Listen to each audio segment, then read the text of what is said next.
Buenos días, jurado. Hoy vamos a tratar en el día de hoy el tema 2, el cual se llama Economistas clásicos y Karl Marx. Pero antes me gustaría dejar claro una cosa y es simplemente que este vídeo está grabado del tirón, como si fuera una exposición, está grabado con sus pausas de agua y me gustaría en comentarios me dijerais si os gusta el formato, qué pensáis de la exposición y del temario que ha abarcado. Gracias y adelante. Los economistas clásicos fueron quizás el grupo más influyente de la economía moderna, ya que fueron los primeros en darle nombre a la economía como una ciencia, ya que aplicaban el método científico. Ellos se centrarán principalmente en la oferta y se centrarán en preguntas tan importantes en nuestro día a día como el estado del bienestar, la utilidad marginal o el crecimiento demográfico. Para ver algunos ejemplos, primero deberemos hablar de quiénes son ellos, brevemente. Encontramos a cuatro importantes economistas clásicos. A Adam Smith, el cual era un empresario británico, que también era académico y que se centrará principalmente en entender la riqueza de las naciones. Encontramos a David Ricardo, un empresario inglés también, que le tocará vivir en un contexto de las guerras napoleónicas, donde se cierra el comercio y por tanto investigará la rentabilidad de los terrenos y el efecto que puede tener esto en el comercio internacional. Luego tenemos a John Stuart Mill, el cual es un economista que analizará precisamente el conflicto existente entre las clases entre trabajadores y obreros y además se impulsará enormemente el estado de bienestar creando el mismo concepto. Y en última instancia encontramos a Robert Malthus, un clérigo y matemático, el cual estará muy centrado en dos problemas principales, el problema de la demanda y por otro lado el crecimiento demográfico. Karl Marx le separamos dentro del grupo de los economistas clásicos, ya que aunque tiene características en común como que la teoría del valor objetiva, la cual es la teoría por la cual los trabajadores son los únicos que aportan valor a los objetos, y por tanto el trabajo que se le aporta a cada objeto depende exclusivamente de su valor. Karl Marx se centrará principalmente en diferenciarse debido a que él no considera que la economía puede existir por sí sola, sino que existen un conjunto de ciencias sociales entre los cuales se encuentra la economía, el cual se llama materialismo histórico. Karl Marx es uno de los filósofos más importantes que ha habido en el siglo XIX, XX y XXI y por tanto debemos analizar su teoría económica igual que el resto, ya que su pensamiento será muy influyente y es un culmen de todas las ideas que se vienen recogiendo en los anteriores economistas clásicos. Para hablar de los economistas clásicos de Karl Marx, primero debemos hablar sobre sus antecedentes previos, y podemos diferenciarlos en dos tipos. En el siglo XV al siglo XVIII existía un grupo de economistas llamados los mercantilistas. Los mercantilistas que se situaran en zonas comerciales tenderán a decir que hay que atesorar riqueza para poder generar una mayor riqueza.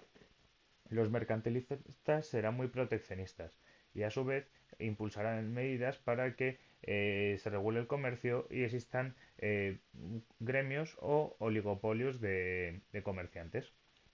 Debido a estas medidas, que durarán varios siglos, a mediados del siglo XVIII, con las ideas de la Ilustración, surgirá en Francia otro grupo contrapuesto, el grupo de los fisiócratas, el cual surge entre 1750 y 1780 y que defenderá precisamente todo lo contrario, defenderá que debe existir un orden natural de las cosas y se centrarán principalmente en el consumidor, y diciendo que debemos liberar el mercado, lo que ellos llaman el laissez-faire o el dejar hacer en francés, y debemos ayudar a que todo funcione con normalidad y regularidad.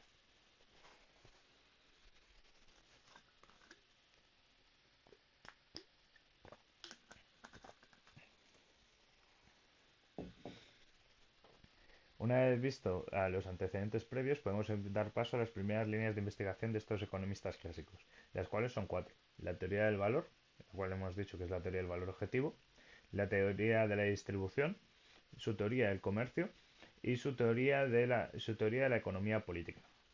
Quizás esta última sea la más importante para ellos, ya que ellos se centrarán en resolver los problemas cotidianos y no tanto en afrontar problemas matemáticos complejos como serán sus compañeros economistas marginalistas o economistas neoclásicos. Por ello vamos a comenzar con la teoría del valor objetivo. Adam Smith en 1776 escribe uno de los libros más importantes de la economía, la cual se llama La riqueza de las naciones. En este libro, Adam Smith se pregunta de dónde viene la riqueza de las naciones. declarando que el principal valor de una economía y por tanto de su nación debe residir en las personas. Y en estas personas debe estar el trabajo productivo. Existen dos tipos de trabajo, el trabajo productivo y el trabajo improductivo.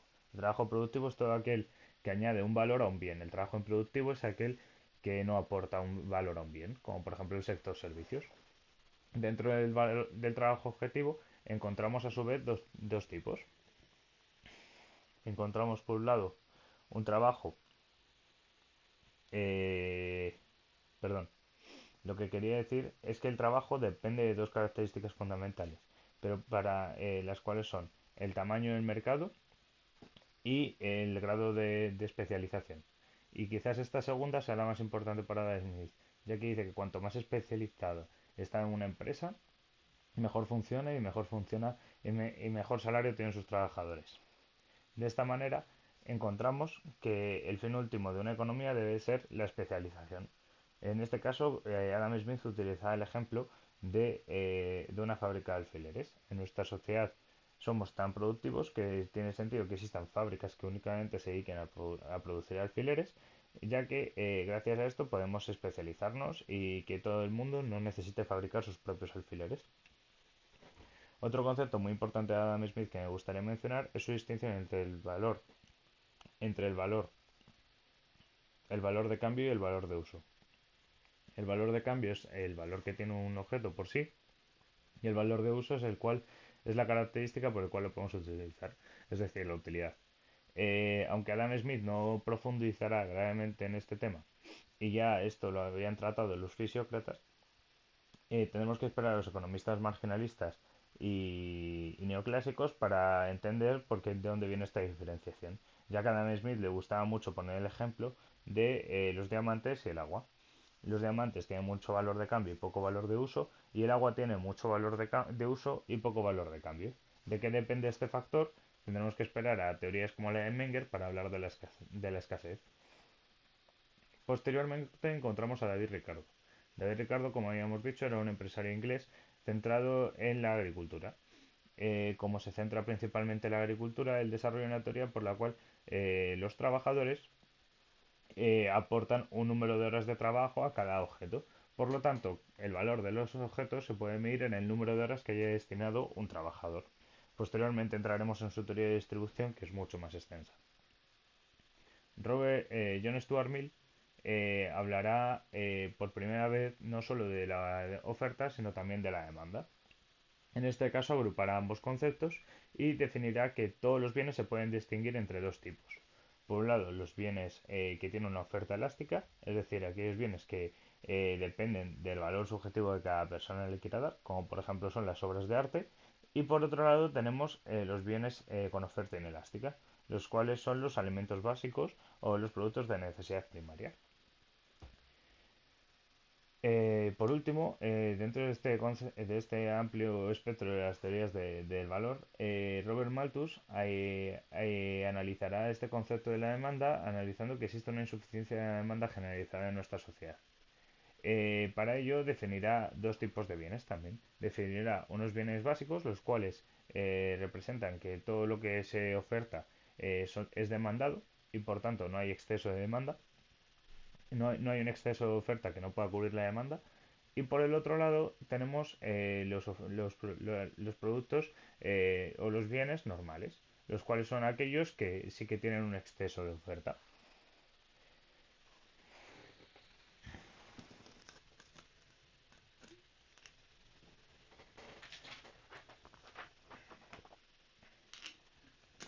Ahora hablaremos sobre la teoría de la distribución. Lo principal sobre la teoría de la distribución es quizás el concepto de que cómo se distribuye una sociedad y la economía. Aunque Adam Smith no profundizará sobre este tema, sí que me gustaría hacer una aportación específica sobre que él dice que que el precio de cada bien se distribuye en tres factores fundamentales.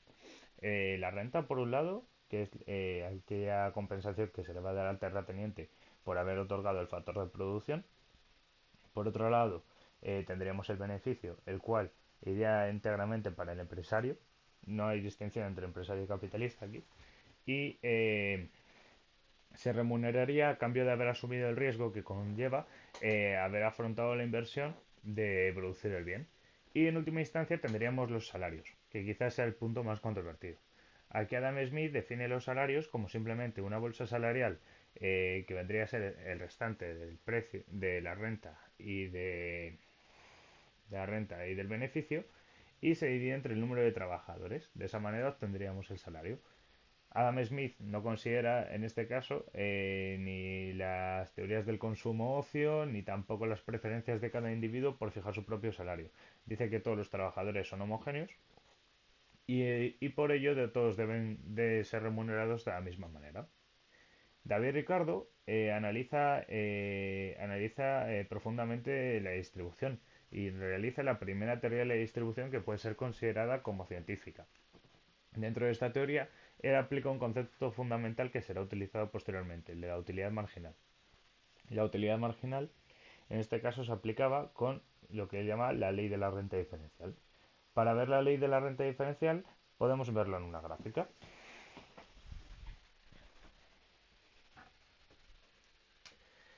Supongamos que en una sociedad existe un número de terrenos, los cuales unos son más fértiles que otros.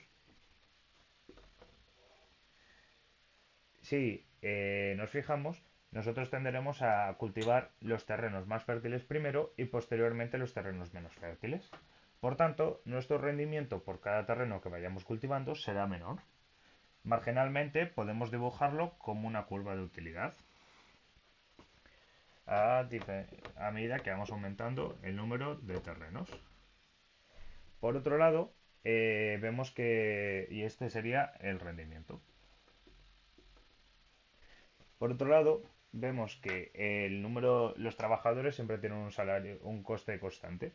Por lo tanto, marginalmente se mantiene estable.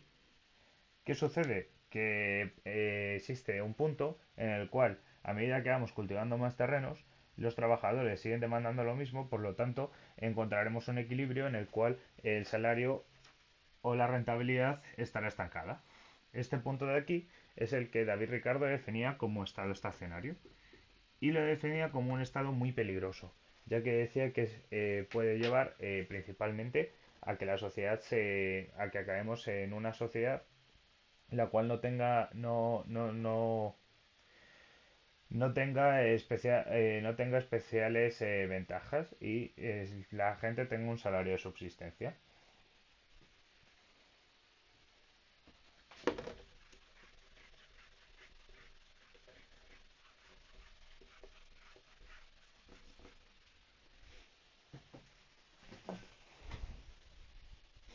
Posteriormente encontramos la teoría de Robert Malthus, la cual quizás sea más interesante aún que la de David Ricardo.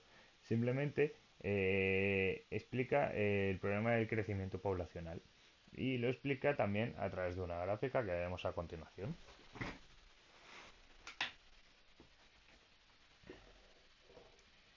Si nos fijamos en una economía, todos los terrenos producen la misma cantidad de alimentos. Cada año, cuantos más terrenos tenemos, más alimentos producimos. Por lo tanto, si hiciéramos un gráfico acumulativo, veríamos que la agricultura se puede representar así. Cada año, si estos son años, vamos acumulando más alimentos, pero vemos que la producción alimentaria siempre es la misma. Sin embargo, a medida que pasan los años, el crecimiento poblacional es distinto. La población tiende a ser un crecimiento geométrico y cada persona tiene varios hijos y esos hijos a su vez tienen varios hijos, por lo cual su crecimiento es exponencial. Podemos dibujarlo así. Como vemos, encontramos un punto en el cual la oferta de alimentos eh, no sería rebasada por el crecimiento poblacional. De esta manera debemos analizar que existe un problema fundamental, lo que Robert Malthus defendía como el problema malthusiano. En este punto exacto, la población enfrentaría problemas de hambruna y por tanto se tendría que regular a través de o epidemias o guerras o eugenesias para poder autorregularse. y poder llegar otra vez a un punto de equilibrio en el cual los alimentos no sean una necesidad. Posteriormente, con el tiempo, la población caería y volvería a crecer debido a que en sí mismo el ser humano tiene un concepto que, como veíamos, es demasiado avaricioso y tiende a siempre a acaparar más, aunque él no pueda. Aunque posteriormente entraremos en las medidas que él proponía para solucionar este problema, cabe destacar que esta teoría nunca se ha cumplido en la realidad y se debe a dos razones. Por un lado, a que el crecimiento de la agricultura no es aritmético, sino más bien geométrico, ya que el número de terrenos ha dejado de ser importante en el cultivo de los alimentos y ha empezado a ser cosas más importantes como el grado de especialización o la tecnología aplicada. Por lo tanto, la alimentación hoy en día es más una agricultura y de hecho se sobreproducen alimentos que no son consumidos. Y por otro lado, el crecimiento poblacional nunca ha sido geométrico. Esto se debe a varios factores, pero uno de ellos principalmente es el grado de educación en las sociedades occidentales modernas, el extenso uso de anticonceptivos o simplemente la concepción de la riqueza que lleva a las familias a no depender de tener hijos para poder subsistir.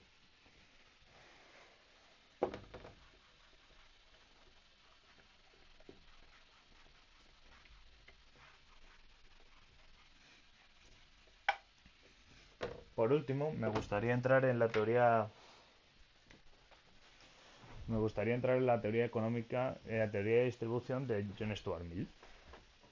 John Stuart Mill analizaba que existe un conflicto entre el empresario y el trabajador. Y es quizás del cual Karl Marx toma la idea del conflicto de clases. Existe un conflicto por repartir los beneficios entre el trabajador y el empresario, ya que a mayor que tenga el empresario, menor tendrá el trabajador. Por lo tanto, el trabajador por sí solo no puede negociar su propio salario y necesita la ayuda de un conjunto de trabajadores para poder situarse al mismo nivel que el empresario. Por tanto, existe un conjunto de fuerzas que tienden a negociar y aquel que tenga más poder de negociación será el que obtenga mayor parte del rendimiento del beneficio. También encontramos en la teoría de John Stuart Mill un estado estacionario bondadoso. En este estado estacionario, cuando la economía crece y, y se estanca y todos los trabajadores tienen un salario de subsistencia, no necesariamente tiene que ser un escenario negativo, sino que John Stuart Mill lo defendía como un estado donde todo el mundo está ilustrado porque tiene sus necesidades básicas cubiertas y por tanto se pueden dedicar a otras cosas como a ser felices. Este momento histórico viene muy marcado por un crecimiento económico muy fuerte en el periodo en el que John Stuart Mill estuvo viviendo. Y bueno, sí, es uno de los aportes fundamentales que luego le llevará a razonar su teoría del estado del bienestar.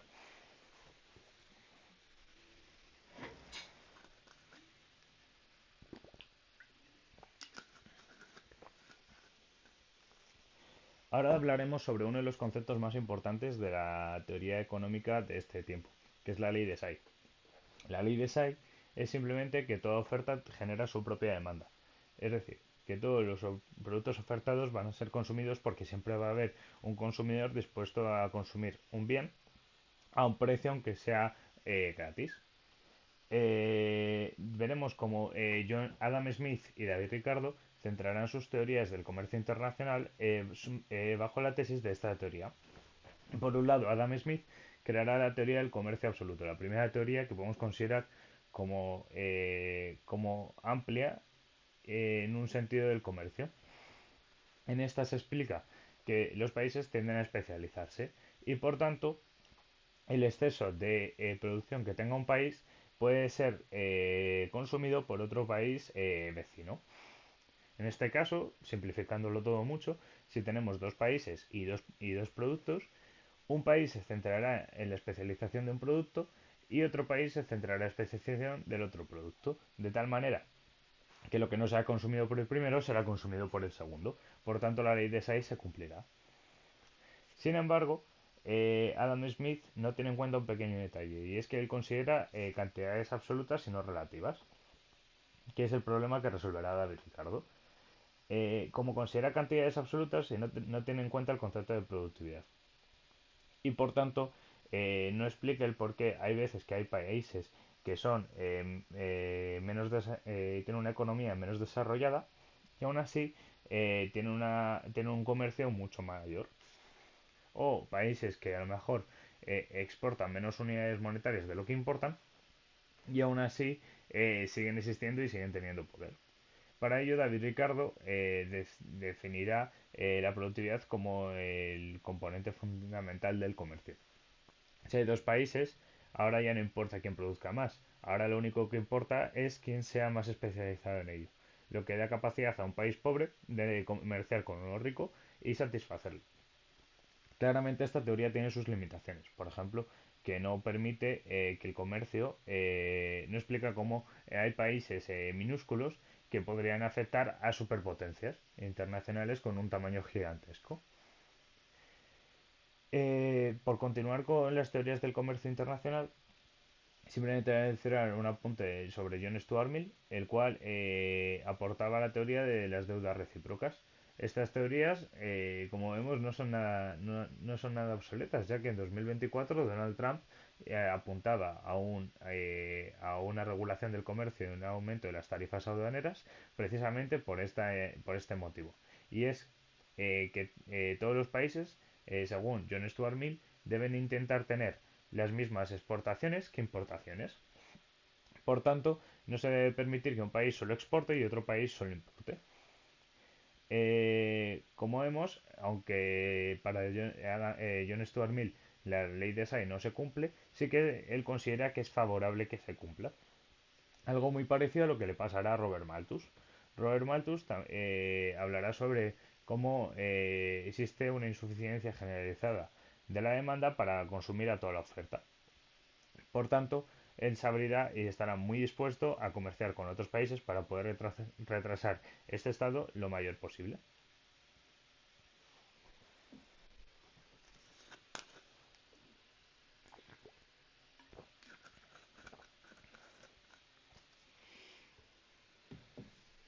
Y por último, vamos a entrar en el concepto de la economía política, que quizás es uno de los conceptos más importantes para estos economistas, como decíamos al principio.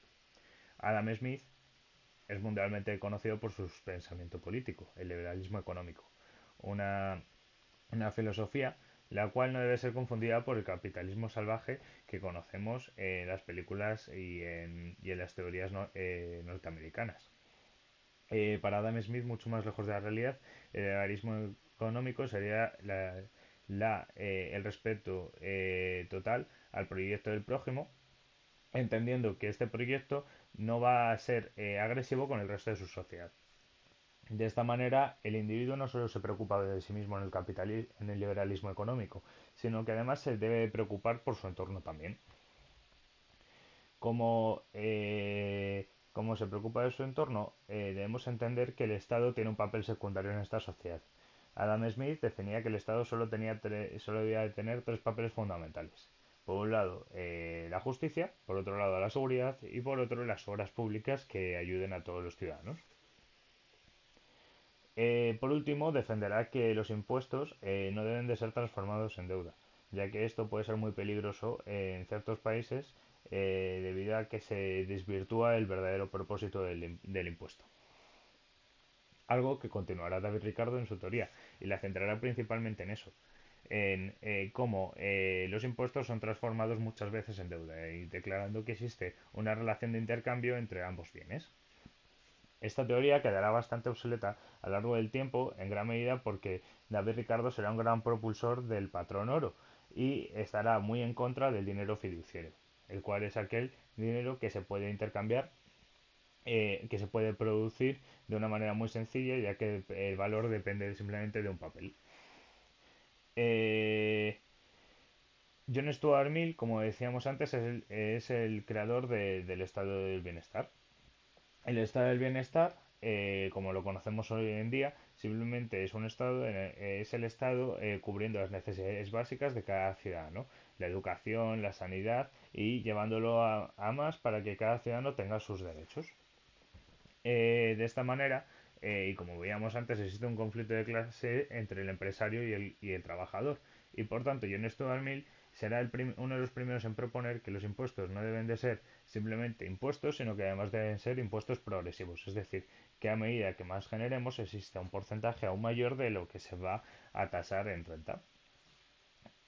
Por último, las recomendaciones de Robert Malthus para solucionar los problemas sobre la insuficiencia de demanda y el crecimiento poblacional son bastante sencillas. Por un lado, encontramos que para solucionar la insuficiencia de la demanda, él sugeriría que sería conveniente obligar a todo el mundo a comprar la mayor cantidad de bienes que sean producidos y no tengan una demanda, especialmente a capitalistas y al propio Estado.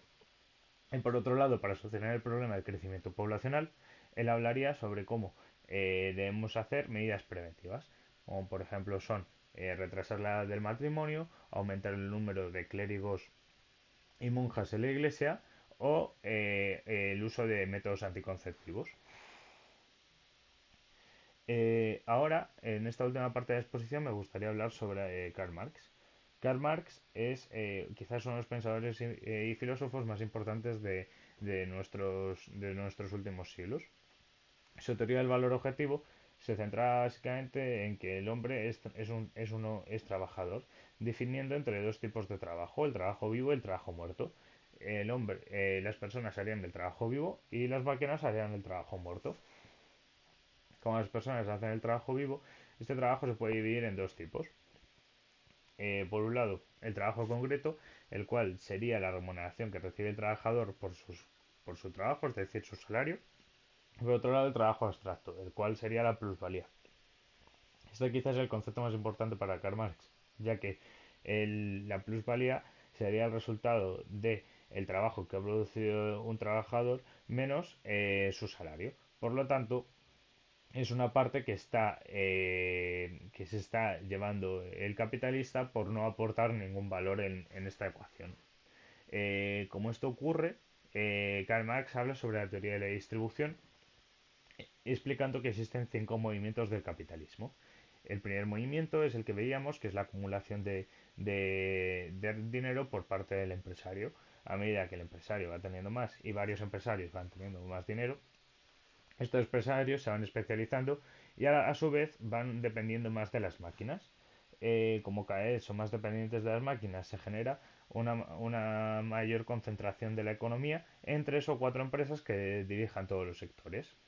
El comercio, no, perdón. En este caso existe un paro creciente y por tanto el proletariado, es decir, los trabajadores, acaban en la miseria.